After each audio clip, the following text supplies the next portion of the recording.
have reached day 2. We are going to be talking about 24 to 48 hours, so literally the next 24 hours and what you can expect, and specifically around the frequency of feeding, because by now you're getting an idea of what it is that your baby needs, but you're also starting to worry a little bit more. Is my baby getting enough? Do I have enough milk?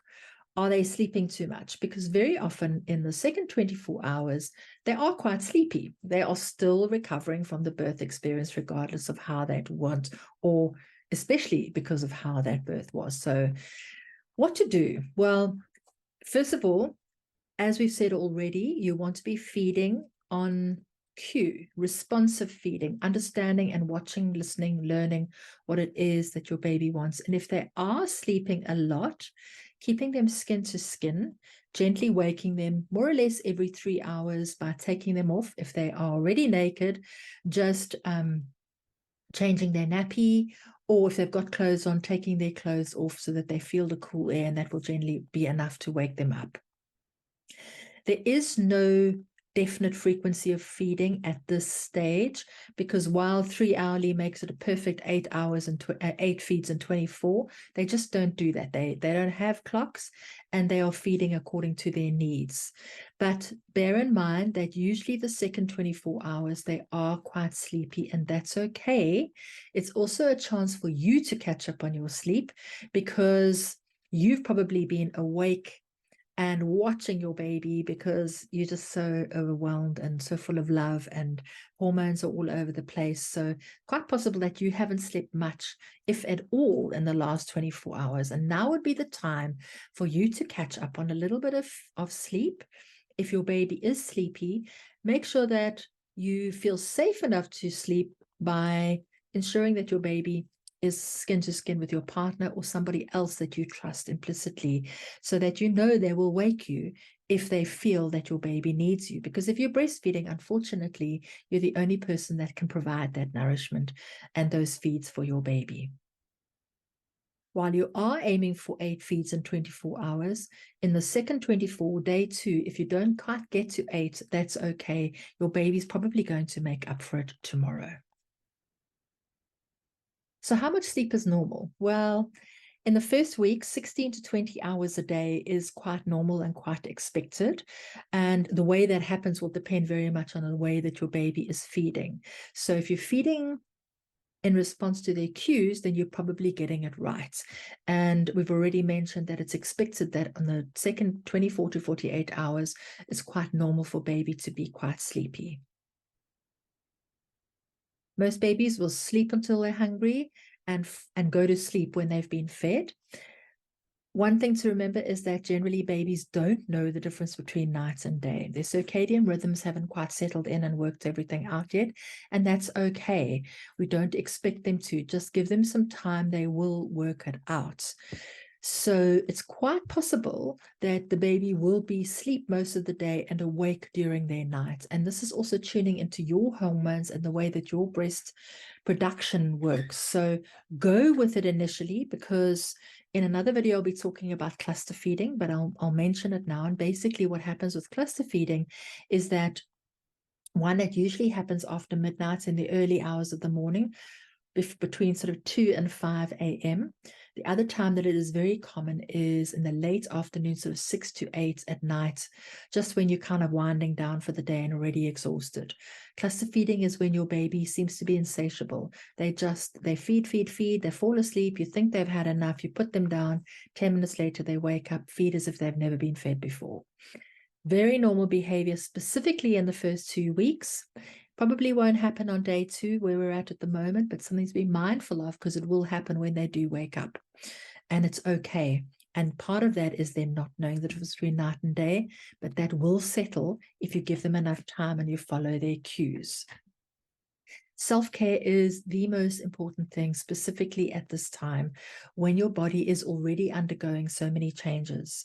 So whether or not you had a vaginal birth or surgical birth, your body is recovering and you need to nurture it. You probably haven't had as much sleep as what you're normally used to getting. So as much as you possibly can, handing your baby over to partner. So catching up with cat naps. And if you're not a good cat napper, This is a time to learn to catnap because you're going to need to catnap.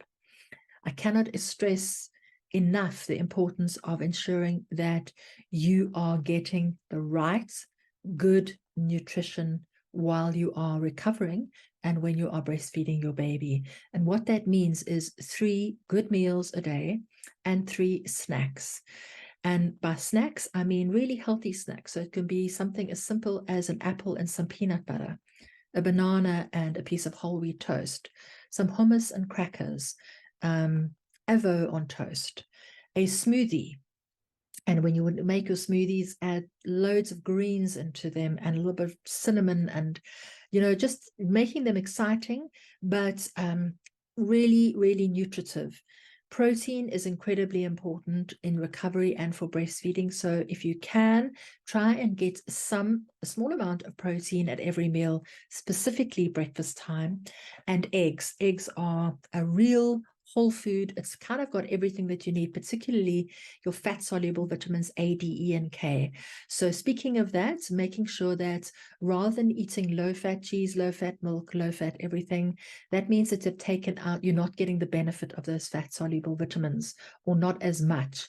So when you're breastfeeding, full fat is the way to go, and healthy fats, so that you do get the benefit of those fat-soluble vitamins, specifically A, D, E, and K, and continue taking your prenatal vitamins and supplements while you're breastfeeding so that you are making sure that your body's got what it needs to make that breast milk. Because right now, 24 hours, your body is doing a lot of work because it knows by tomorrow, your milk will be coming in.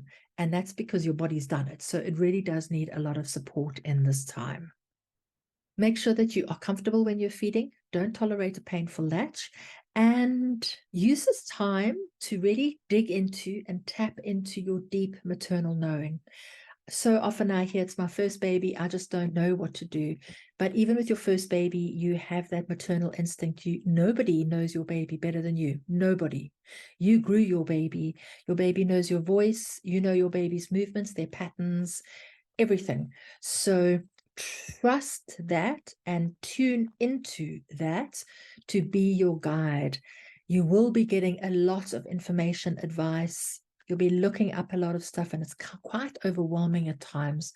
But when you're looking for a lot of advice and you maybe get 3 different things, tap into your internal intuition, and you will be guided to know which one of those bits of advice works for you.